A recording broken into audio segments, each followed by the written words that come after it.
Lee Junfan, born on November 27, 1940, known professionally as Bruce Lee, was an American martial artist, actor, director, and philosopher. Lee's father, Lee Ho-chin, was a famous Cantonese opera star. Because of this, Lee was introduced into films at a very young age and appeared in several films as a child. Lee had his first role as a baby who was carried onto the stage in the film Golden Gate Girl.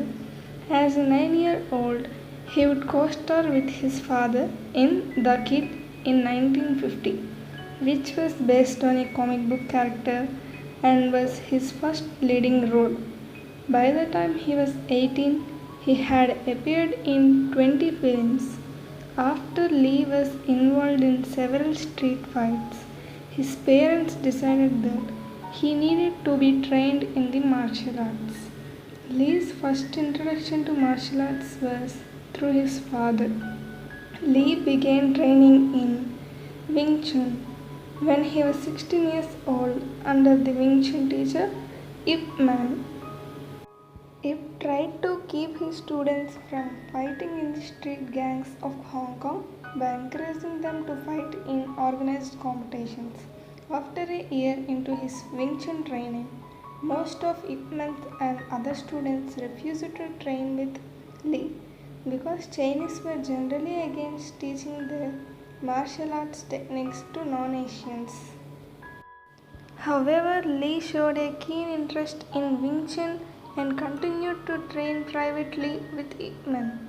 In 1959, Lee got into another street fight and the police were called. The police detective came and he says, "Excuse me, Mr. Lee, your son is really fighting bad in school. If he gets into just one more fight, I might have to put him in jail."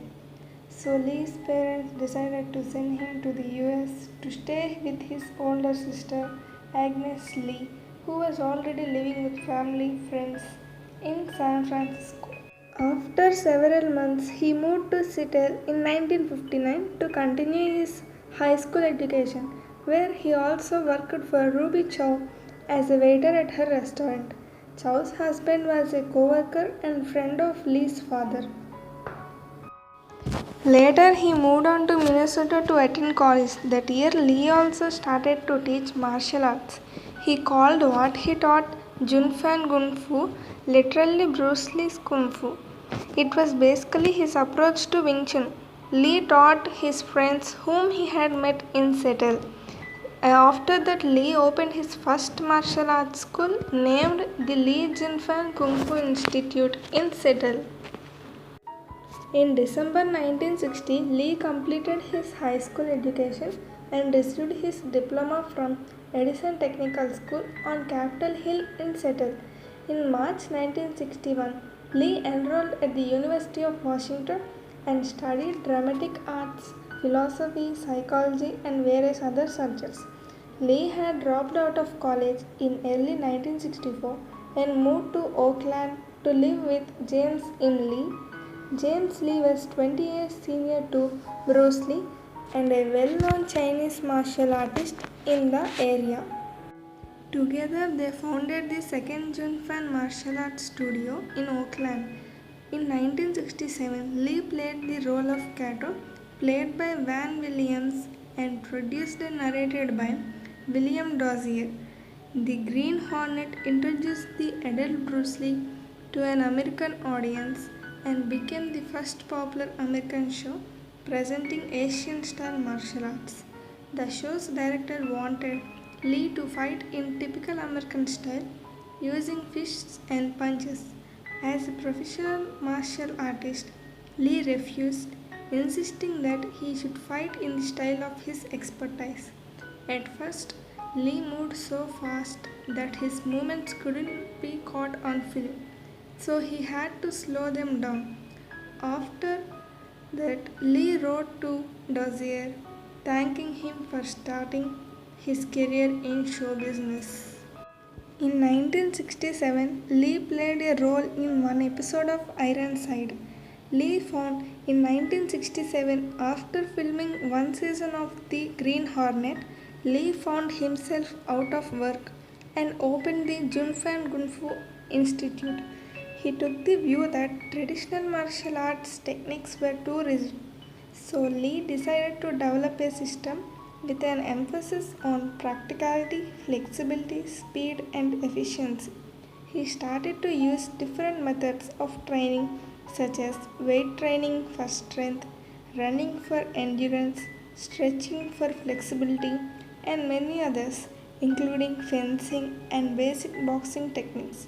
Lee was influenced by heavyweight boxing champion Muhammad Ali, whose footwork he studied and incorporated into his own style. In search of better acting roles than Hollywood was offering, Lee returned to Hong Kong in the early 1970s. He successfully established himself as a star in Asia with the action movies The Big Boss in 1971 and The Way of the Dragon in 1972, which he wrote, directed, and starred in. Lee's next film, Enter the Dragon, was released in the US by Hollywood studio Warner Brothers in August 1973. Unfortunately, Bruce wouldn't live to see the opening of his film. On July 20, 1973, Bruce had a minor headache. He was offered a prescription painkiller called Aquagesic. After taking the pill, he went to lie down and lapsed into a coma. He was unable to revive. Extensive forensic pathology was done to determine the cause of his death, which was not immediately apparent.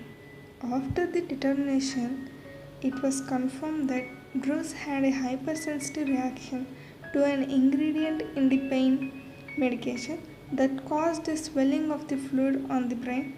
This is called cerebral edema, resulting in coma and death. Lee's body was returned to Seattle where he was buried. His sudden death at the young age of 32 led to rumors and speculation about the cause of his demise.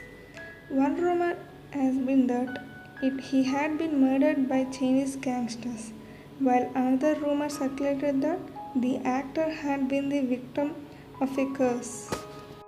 After that, Lee's 28-year-old son Brandon, who had followed in his father's footsteps, had been died and he had been buried next to the Bruce Lee. Anyway, the world lost a brilliant star and an evolved human being that day. His spirit remains an inspiration to untold numbers of people around the world.